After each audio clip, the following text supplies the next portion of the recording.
মিরপুরের পিচকে বৃদ্ধাঙ্গুল দেখিয়ে রানের বন্যা বইয়ে এবার ওডিআই ক্রিকেটের ইতিহাসে দ্বিতীয় সর্বোচ্চ রানের জয় নিয়ে উইন্ডিজদের বিপক্ষে সিরিজ জয় করল বাংলাদেশ।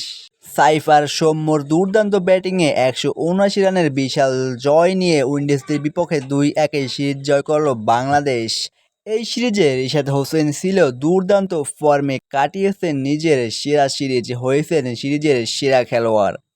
আগে ব্যাট করতে নেমে ৫০ ওভার ২৯৬ রান করে বাংলাদেশ শেষ ও তৃতীয় ওডিআই ম্যাচে, যেখানে দেশের হয়ে সর্বোচ্চ ৯১ রান করেন সৌম্য সরকার ও ৮০ রান করেন সাইফ হাসান, ৪৪ রান করেন নাজমুল হোসেন শান্ত।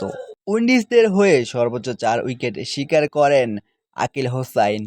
২৯৭ রানের লক্ষ্য তাড়া করতে নেমে মাত্র ১১৭ রানেই অল আউট উইন্ডিজরা, যেখানে উইন্ডিজদের হয়ে সর্বোচ্চ ১৮ রান করেন ব্র্যান্ডন কিং এবং ২৭ রান করেন আকিল হোসাইন। বল হাতে বাংলাদেশি স্পিনাররা দেখিয়েছেন তাদের দারুণ পারফরম্যান্স। নাসুম আহমেদ শিকার করেন ৩ উইকেট ও রিশাদ হোসেন শিকার করেন ৩ উইকেট, সাথে ২ উইকেট করে শিকার করেন মেহেদী হাসান মিরাজ এবং তানভীর ইসলাম।